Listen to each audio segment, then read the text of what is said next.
My son said, "You're too old to drive," and took my keys, so I sold his $80,000 truck while he was at work. Before we start, please subscribe to the channel and let us know in the comments which city you're listening from. The first thing I noticed wasn't that my truck was gone.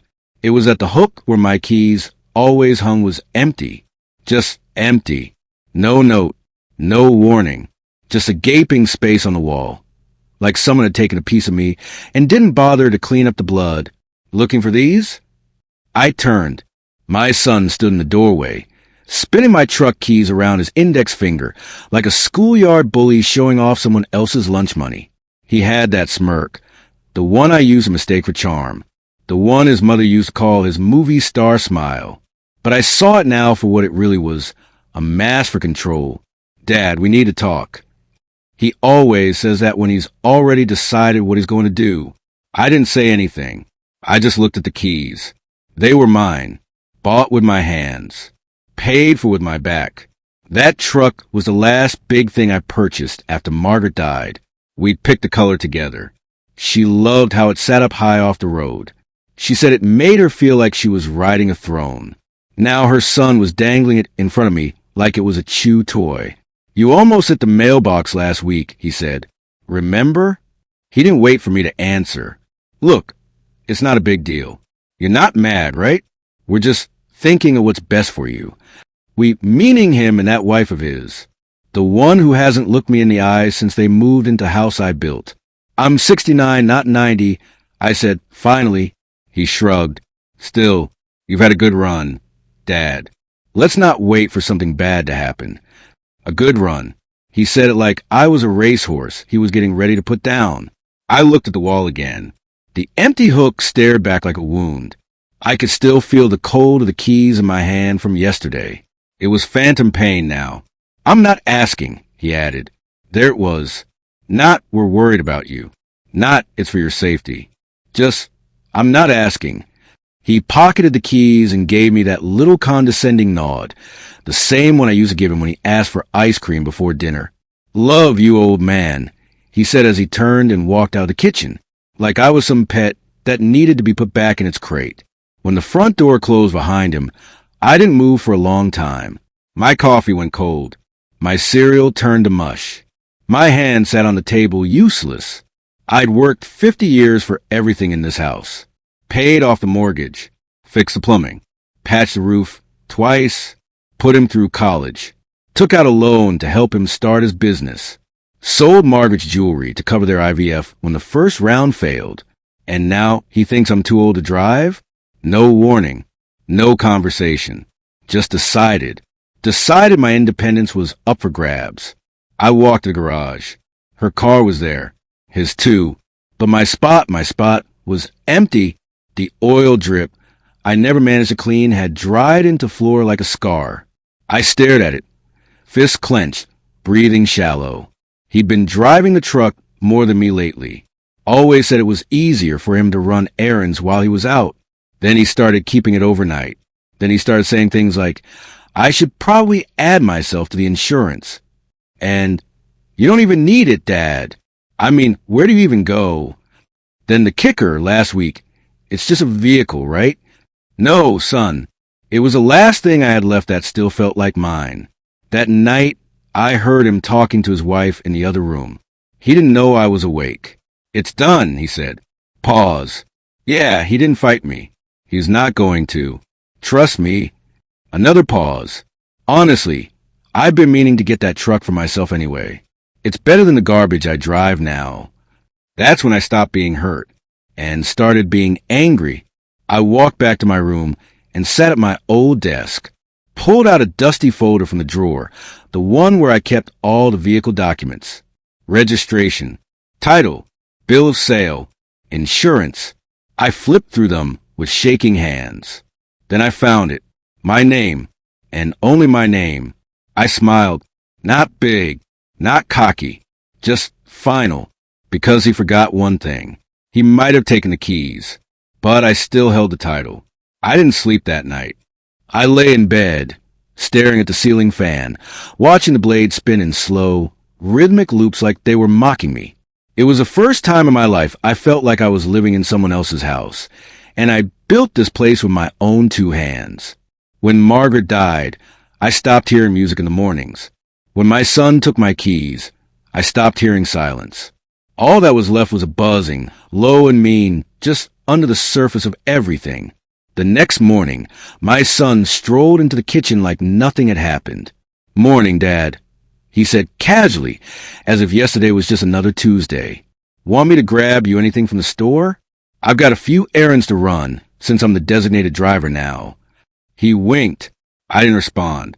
Not because I couldn't, but because I knew how powerful silence can be when it's holding back a storm.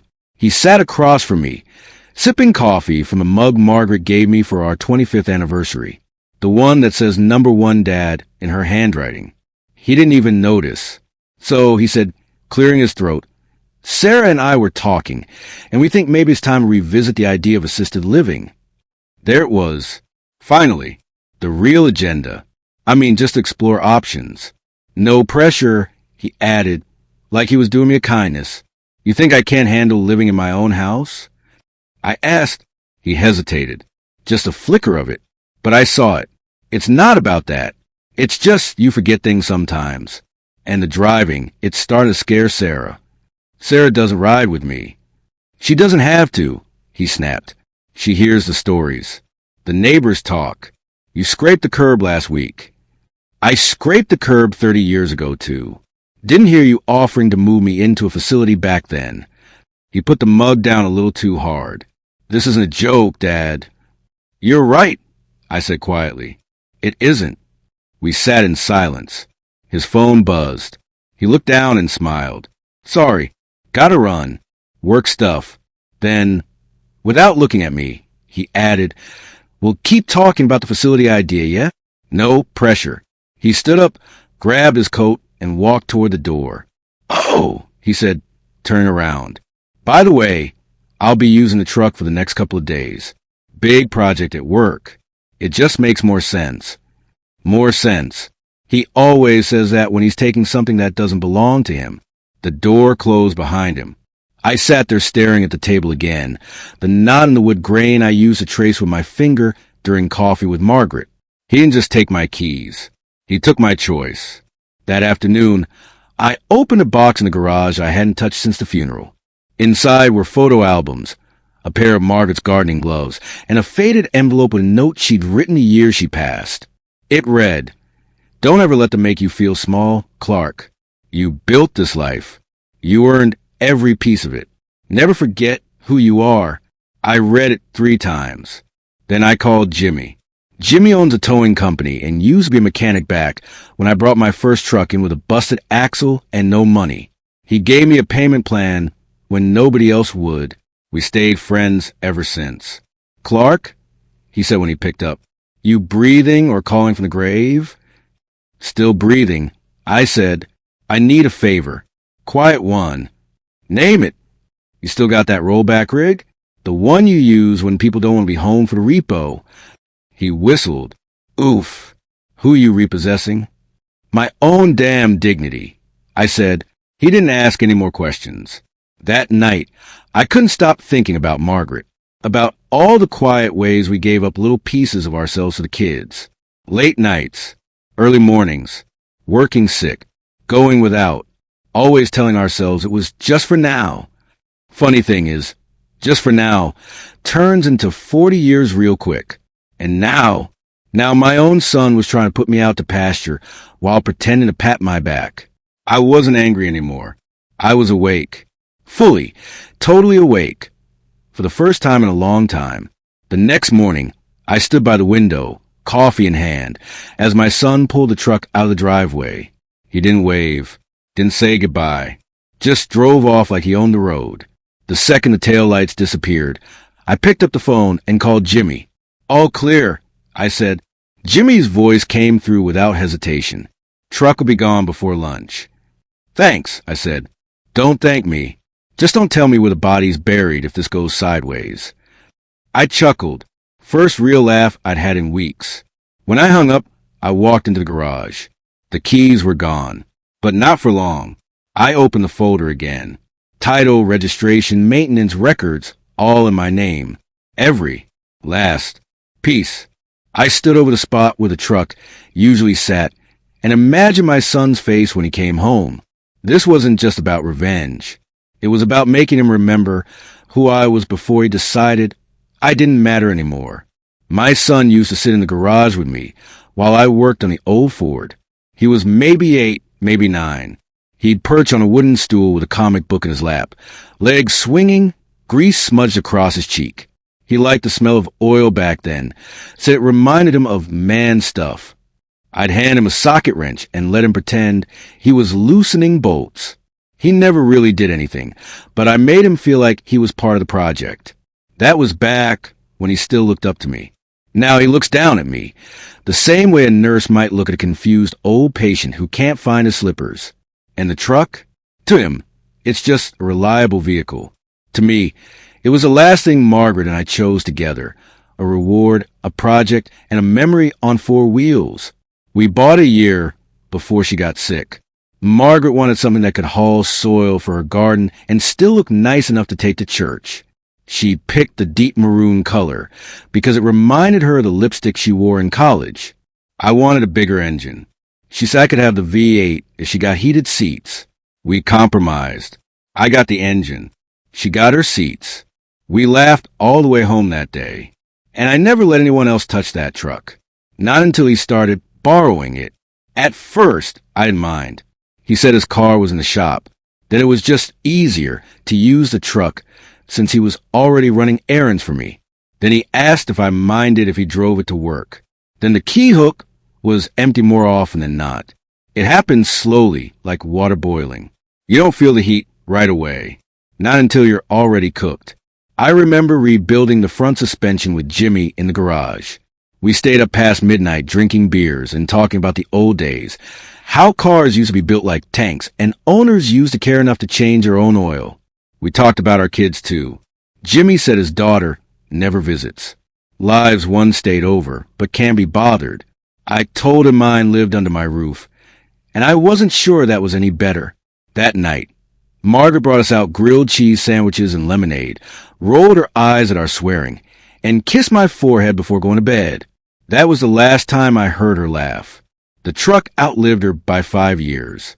It got me through the worst of it, the hospital trips, the pharmacy runs, that long drive back from hospice after she passed, when I didn't know if I'd even make it home because the grief was pulling the wheel out of my hands. I parked it in the driveway and just sat there for 2 hours. I couldn't bring myself to walk into a house that no longer had her in it. And now my son, the boy who once called that truck badass when we first picked it up, thinks it's his right to take it from me? He didn't just take my truck. He took Margaret's favorite music still saved on the radio presets.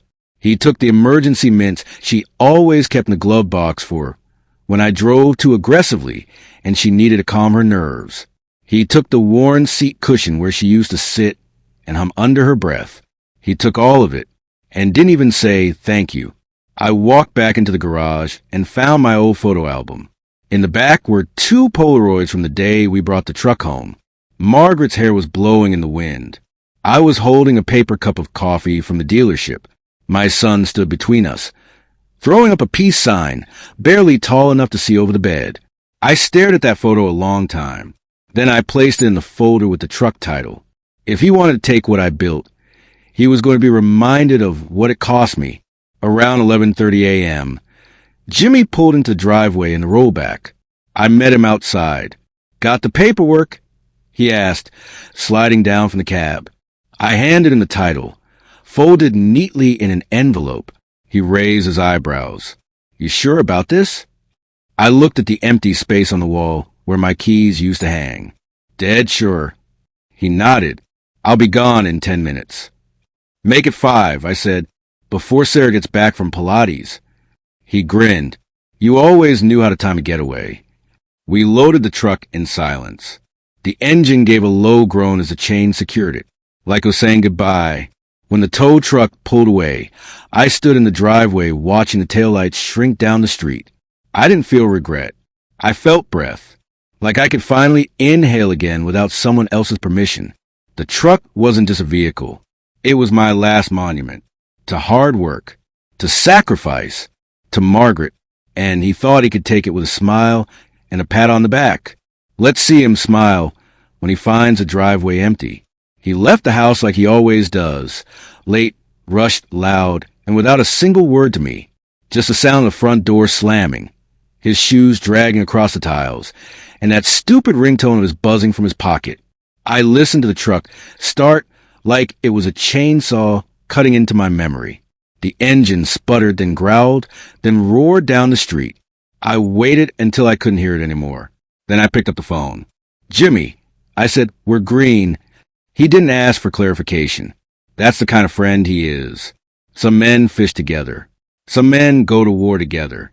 Me and Jimmy, we survived engine rebuilds, 2 divorces between us, and that time he broke his hand punching a garage door because someone called his daughter a name. We don't ask questions when we already know the answer.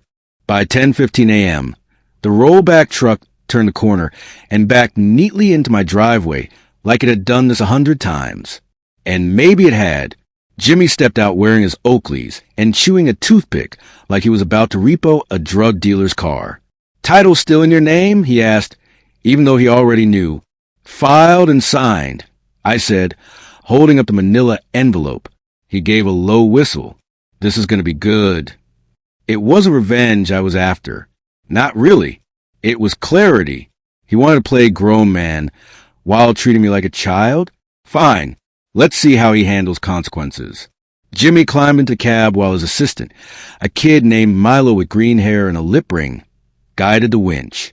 "Whose truck is this?" Milo asked. Jimmy laughed. "His." "And not his. It's complicated. Don't ask." The truck went up slow, whining like it didn't want to go. I imagined it resisting just out of loyalty. But eventually, the wheels lifted off the ground, and the whole thing tilted backward and settled into place like a conquered mountain. I looked at it once more, not with sadness, with pride. While Jimmy strapped it down, I walked into the house and pulled the spare folder from the drawer in my study. Inside were the receipts. Oil changes, brake jobs, new tires, premium fuel, accessories, every last dime I ever put into that machine. I didn't keep the receipts for tax reasons. I kept them because when you build something with your own hands, you want proof. Proof that it mattered. Proof that someone cared. Proof that you didn't just live, you invested. In time, in effort, in legacy. I dropped the folder into the glove compartment of the truck just before Jimmy pulled away. Let him find it. Let him see what he thought was just a vehicle was actually my life's work. Jimmy gave me a thumbs up and was gone in under 10 minutes. It was clean, quiet, no witnesses. I sat on the porch afterward, sipping a glass of sweet tea and watching the breeze rattle the wind chimes Margaret had hung there 12 years ago. They made a hollow sound today. Not sad, just different, like something had shifted. Around 1:40 p.m., I heard the front door open. Sarah walked in, all yoga pants and iced coffee and Bluetooth headset, barking something about spreadsheets to a voice on the other end.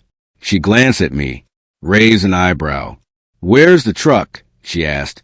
I didn't answer. I didn't need to. She waited a beat, then turned away like it wasn't her business. And that told me everything I needed to know. By 5:18 p.m., I heard his car screech into the driveway. Not the truck. His beat-up sedan. The one with the busted taillight and the mystery rattle in the steering column. He slammed the door so hard I thought the window might crack.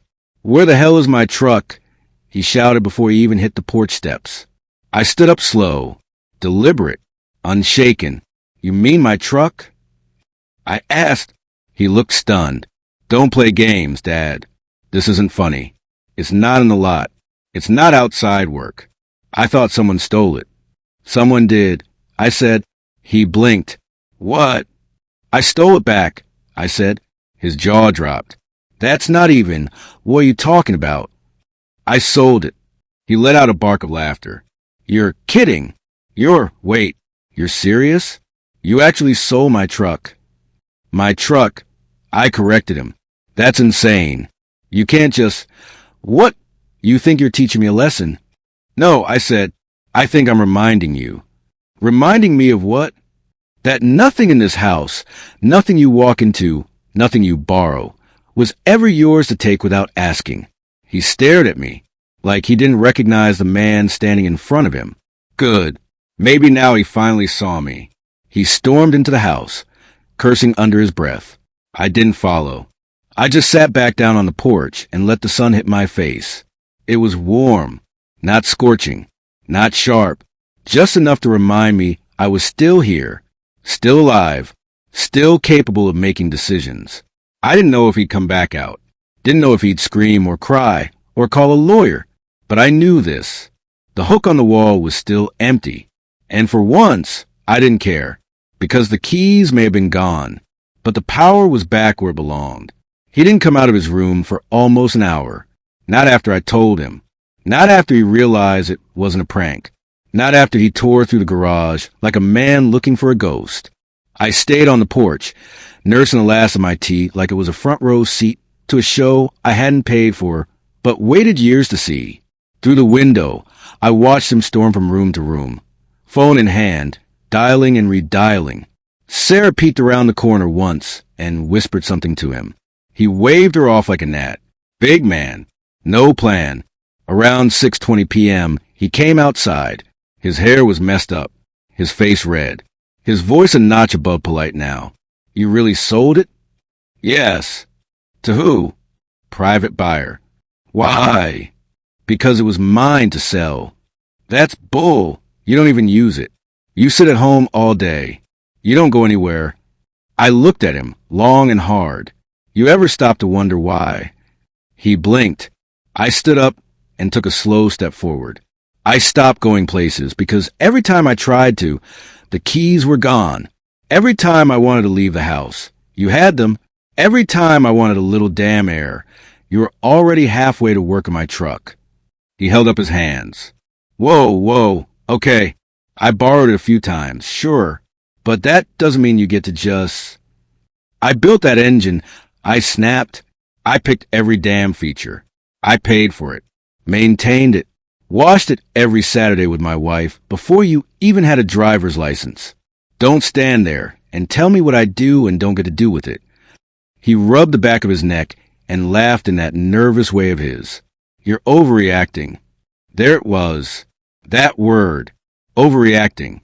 The favorite word of every manipulator trying to walk back what they just did. I had plans this week, he continued. You couldn't wait? Talk to me first. Like you talked to me before taking the keys? I said. He froze. I tilted my head. Or before telling your wife it was basically yours already? Or telling your buddies I'd be in a home by summer? Or maybe when you put in for that job in Denver and figured you'd drive my truck there because your Civic wouldn't make it up the mountain? His mouth opened, closed, then opened again. How do you even? I hear things, I said. You think I'm just deaf because I'm old? I live in this house. I have ears. I have memories. And I have limits. He looked away, suddenly quiet. You think I'm proud of this? I asked, you think I wanted to sell the last piece of my life that still smelled like your mother's perfume on the seatbelt? His eyes snapped up at that. She used to hum when we drive through the hills, I said softly. Even when the cancer started, she'd sit there, close her eyes, and say the truck made her forget she was dying. His face changed. The rage fell away. For a second, just a second, he looked like that boy on the stool again. The one with grease on his cheek and wide eyes watching me rebuild an alternator like it was magic. I didn't know, he said. You didn't care to, I replied. He sat down on the porch step beside me. The sun was low now, gold over the treetops, warm on our faces. We didn't say anything for a while. The silence wasn't heavy. It was honest. Finally, he cleared his throat. Is it gone for good? I nodded. He sighed. Guess I deserve that. I didn't answer. Because yes, he did. But I also knew something he didn't. That wasn't the last thing I planned to take back. I should have known he wouldn't sit with that shame for long. By the next morning, the guilt was gone. Wiped clean like a whiteboard. He came into the kitchen wearing a shirt he didn't iron, barking into his Bluetooth like he hadn't nearly screamed at me 12 hours earlier. I don't care what the invoice says, Jerry. I need the truck back. It's not a request. Find out who bought it. Call the DMV. Do whatever the hell you need to do. He saw me sitting at the table and turned away, like I was a chair, like I wasn't even there. I sipped my coffee and waited. He clicked off the call and spun around. What the hell did you do, Dad? I looked at him over the rim of my mug. You already asked that yesterday. I gave you the answer. I called the bank, he said, walking closer. They said the title's been transferred. The sale's finalized. You didn't just move it, you liquidated it. Correct. He stared at me, trying to keep himself from shouting. Why? You're not entitled to everything just because I let you get away with something once. I said, calmly, I let you borrow it. Then you started taking it. Then you started treating it like it was yours. Now it's neither of ours. That's not how families work. No, I said, that's not how users are supposed to get away with things. You just got used to people not pushing back. He slammed a folder on the table. It was my insurance file. I've been managing this for you for 3 years. Your health plan, your property insurance. Half this house is still in my name on the paperwork because I restructured the mortgage during the refinance. I stood slowly. Glad you brought that up. I walked into the study and came back with a worn envelope, dropped it next to his folder. He looked at it like it was a bomb. What's this? Paperwork. Dated 3 weeks ago. I took back the house, son. Had a lawyer undo the co-signing. Turns out I never needed you on the mortgage. Just made it easier when your credit was shaky. His eyes widened. You're lying. Try the county assessor's office. He tore open the envelope and scanned the documents. Silence. Then, you forged my signature. Nope. You signed a quitclaim form last year when we did that refi you were so eager about. You didn't read it. I kept it, and I filed it. Welcome to grown-up games. He looked like he'd been punched. You planned this. Only after you decided I was no longer competent to handle my own keys, I said. He sat down in the chair across from me, like gravity doubled. His mouth opened, but no words came out. Finally, after what felt like 5 full minutes, he whispered, Why now? I looked him dead in the eye. Because yesterday was the day I realized that letting you take from me was no longer an act of love. It was an act of surrender. And I'm done surrendering. He stood up so fast the chair screeched back. You think this makes us even? You think taking the truck and the house back teaches me something? I don't care if you learn anything. I said, this isn't a lesson. It's a boundary. He shook his head. This is insane. You're going to die alone in this house. I smiled. Better than living with a son who looks at me like a problem to manage. He stormed out without another word. I watched in the window as he stomped down the driveway toward his Civic, yanked open the door, and paused. He looked back at the house. Not long, just a second. But it was the first time in years he looked at it like it didn't belong to him. And for once, he was right. The next morning, my son didn't say a word to me. Not at breakfast.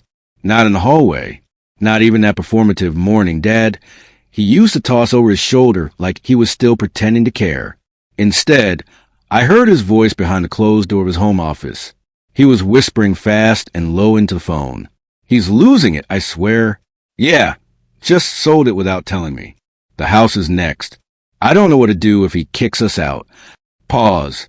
Yeah, but half of that mortgage is in my name. Wait, what? No, I didn't check again this week, but...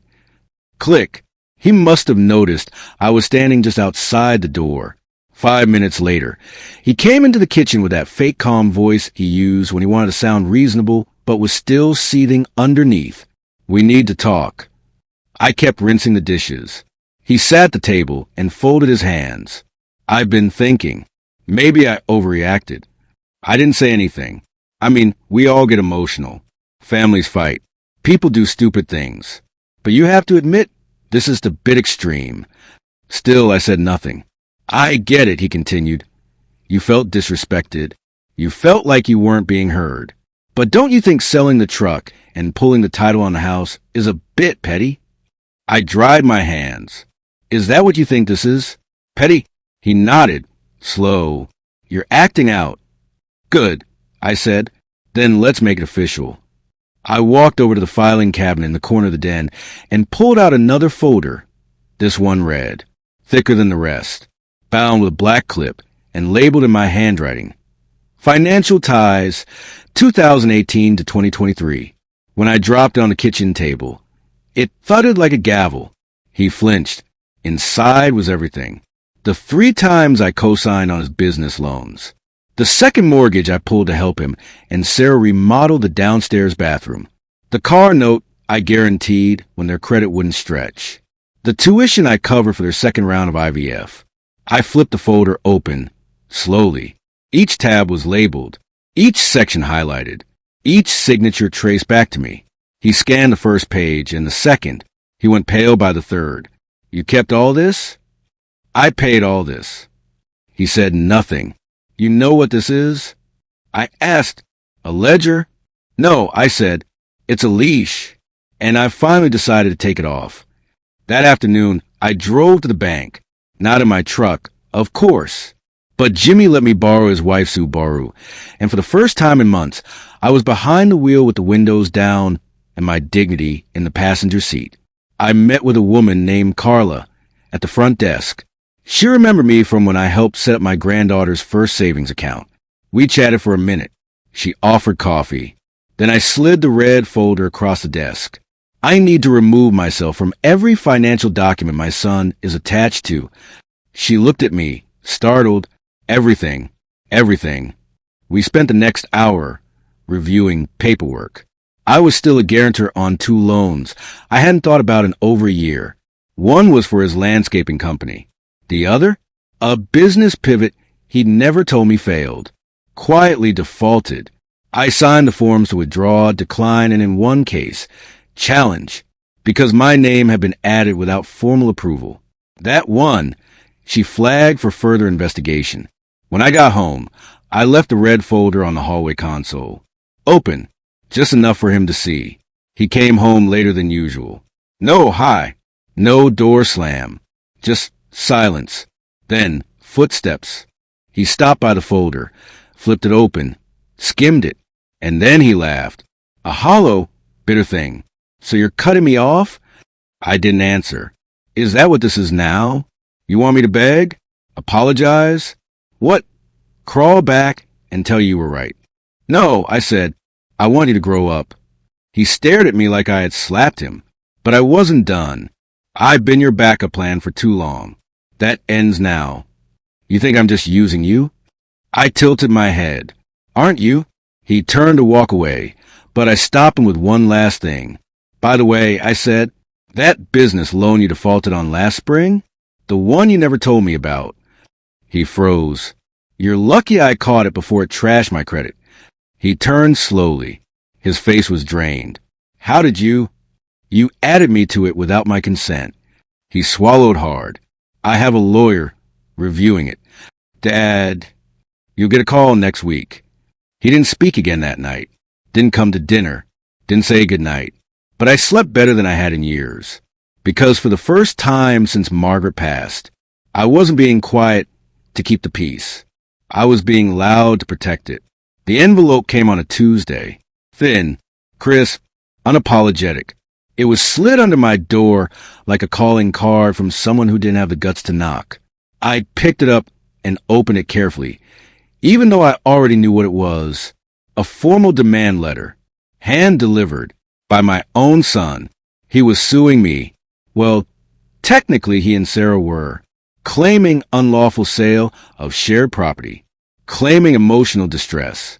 Claiming that I had, quote, acted erratically and against the best interests of the family. The letter was printed on expensive paper, like wrapping garbage in silk. Their lawyer's name, Evan T. Marks, was embossed at the top in gold. I laughed, not because it was funny, but because it was desperate. And he didn't even have the decency to tell me in person. That night, we sat across from each other at the dinner table. Silence sharp enough to slice the meat between us. Finally, he said it. I didn't want to do it like this. You could have fooled me. You left me no choice, Dad. There's always a choice, I said quietly. You just didn't like the consequences of mine. He shook his head, tired, like I was the one being unreasonable. You sold the truck out from under me, undid the mortgage without warning, tanked my business loans. I didn't tank anything, I said. I just stopped holding up the house while you kicked in the foundation. The court date came 2 weeks later. He showed up in a slim gray suit, hair perfectly styled, Sarah at his side, looking like she belonged on a magazine cover, poised, polished, and cold. I wore my Sunday blazer, the one Margaret liked, the one with the soft wool cuffs, and the single pocket on the inside where I used to keep her letters. We didn't speak before the session, just a passing glance in the hallway. Him trying to project confidence. Me? I didn't have to project anything anymore. The judge was a woman in her 60s. No nonsense. Sharp eyes. Wore her hair in a tight silver bun like a sword sheathed in discipline. She read through the complaint silently, expression flat. Then she turned to me. Mr. Hargrove, she said, did you sell the truck? Yes, ma'am. Was it registered in your name? Yes, ma'am. Sole owner. Do you have documentation? I handed it over. Title, bill of sale, transfer confirmation. She nodded. Did your son have permission to use the truck? In the beginning, yes. And later, he kept the keys without asking. Did you at any point give the truck to him? No, ma'am. She turned to him. Mr. Hargrove, Jr., do you have any proof the truck was legally or contractually yours? He opened his mouth, then closed it, then looked at his lawyer. Evan cleared his throat. No formal documentation, Your Honor, but our argument is that the use and de facto control. De facto control, she repeated. Without ownership? Evan tried again. There's also an emotional toll. She held up a hand. Mr. Marks, I'm not here to validate bruised egos. I'm here to determine legal standing. She flipped to the next page. Now, the home. I see here that the mortgage was refinanced 2 years ago, but quitclaim was filed months later by the plaintiff, voluntarily relinquishing shared ownership. Evan looked like he wanted to melt through the floor. Your Honor, he didn't understand what he was signing. I'm looking at a signed, notarized form. Yes, but... And I'm also looking at a letter from Mr. Hargrove's financial advisor, confirming the transfer was legal, informed, and within the rights of the homeowner. Silence. Pure, delicious silence. The judge sighed, shuffled the papers into a neat pile, and looked my son dead in the eye. Let me be clear, Mr. Hargrove. Your father didn't act erratically. He acted legally. And if you had spent half as much time managing your own finances as you did counting your father's assets, you wouldn't be in this courtroom today. Sarah looked away. He said nothing. His jaw clenched so tight, I thought he might break a tooth. Case dismissed, the judge said. Then she added, almost as an afterthought, and Mr. Hargrove Sr., if I were you, I'd consider installing a lock on your mailbox. She didn't smile when she said it, but I did, outside the courthouse. He caught up to me on the steps. You think you won? I turned. No, I know I stopped losing. You humiliated me in there. No, son, you did that all by yourself. He looked like he might cry, or scream, or maybe just collapse from the weight of a lifetime of entitlement catching up to him all at once. Why are you doing this? He whispered. Because I love you, I said. And for the first time in a long time, he had no comeback. The house was quiet after the court hearing. Not awkward quiet, not angry quiet, just hollow. Sarah was gone most of the day. No Pilates, no errands, just gone. I heard her slam a door that morning and didn't see her again. He stayed in his room, didn't speak at breakfast, left his plate on the counter, like a teenager sulking in detention. But late that night, long after the lights were off, I heard footsteps, bare feet, careful steps. Hesitant, he stopped outside my door, knocked once, didn't wait for me to answer, just stepped inside, shadows pooling behind him. Why'd you really do it? He asked, his voice low. I didn't look at him yet. Do what? All of it, he said. The truck, the house, the accounts, the courtroom. You could have just talked to me. You could have. I did talk to you, I said. You just stopped listening. He stepped closer. Seriously, was it really about the keys? Or was it about something else? I turned then, sat up straighter, and for the first time since all this started, I told him the truth. You want to know the last time I felt powerless? I said, really, truly powerless? He nodded slowly. I stared past him, eyes fixed on a memory I'd buried for years. Your mother was in the hospital, room 208. She'd been there 6 days. No hair, no strength. And that morning, she asked me to help her sit up so she could brush her teeth. I paused. She was too weak to lift her arms, but she smiled, like she was just tired, not dying. And I stood there holding a plastic cup of water, like a damn fool, watching her try to reach the toothbrush herself. I swallowed. She said, I can do it, Clark. He sat down across from me. I said, Margaret, it's okay. Let me help you. But she insisted, always did. I clenched my hands together, and then, right in front of me, she dropped the toothbrush. It clattered to the floor. She couldn't even bend to get it, and I just froze. My throat tightened. I couldn't move, couldn't speak. I was watching the strongest person I'd ever known lose a fight she didn't deserve, and I couldn't do a damn thing to stop it. I looked at him now, and he was listening, really listening. Do you know what it's like? I asked, to hold someone's hand every night, knowing that no matter how much you love them, no matter how many bills you pay or floors you scrub, you can't save them? He said nothing. Tears welled in his eyes. I wasn't done. After she died, I swore I'd never feel that useless again. Never be the man standing there with nothing in his hands but regret. I leaned forward, and then you took my keys. His head dropped. You took my damn keys, son. Like I was a burden. Like I needed to be managed. Like my choices weren't mine to make anymore. I didn't mean it like that, he whispered. I know you didn't, I said, but it doesn't matter. Because that moment, that choice you made, it brought all of it back. The hospital, the silence, the helplessness. And I realized, I exhaled slowly. I realized I'd let myself become someone whose comfort was optional, whose presence was tolerated, not respected. And that's when I decided, I stood, I would never hand over the steering wheel of my life again. Not to you, not to anyone. We stood in silence. Just a father, just a son, decades of unspoken love, pain, pride, all finally laid bare. And then his voice cracked. I'm sorry, Dad. I nodded, not because it was enough, but because it was a start. For the first time in months, the air in the house felt clean. No tension wrapped around the walls. No icy silence hanging between rooms. Just quiet, real quiet. The kind Margaret used to make when she lit candles after dinner and played her Sinatra records low in the background. The kind you earn. He didn't move out right away. But something shifted. He came home early the next few nights. Sat across from me at dinner.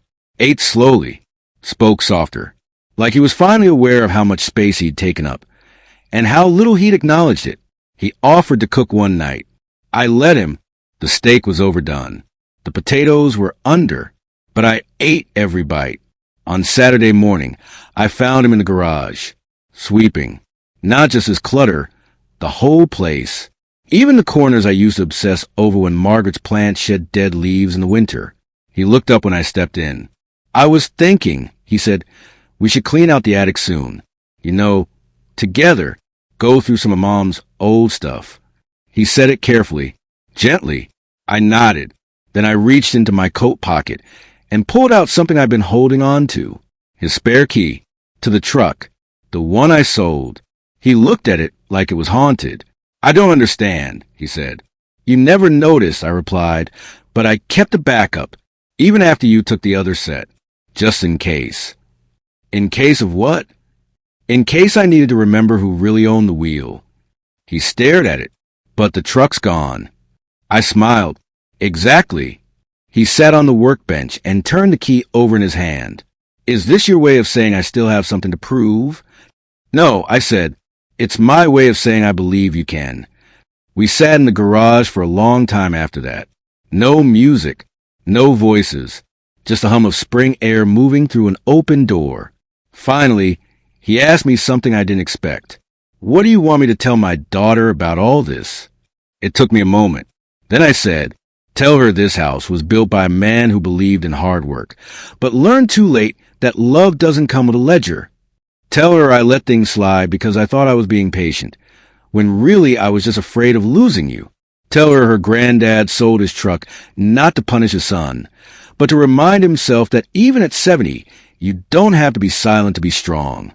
And tell her, I paused, tell her if anyone ever tries to take away her choices, she's allowed to fight back. He nodded, quietly, respectfully, like the boy on the stool in the garage had finally grown into the man sitting across from me now. A week later, he moved out, not in anger, not in shame, just in understanding.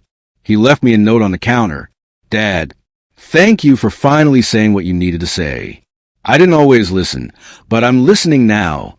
If you ever need a ride, I'll be there. Your son. I folded it twice and tucked it into Margaret's old recipe book, right between her lemon bars and slow-cooked chili, where all the important things go. He took my keys. I took his truck. But what I gave him was a second chance. And what I got back was my voice,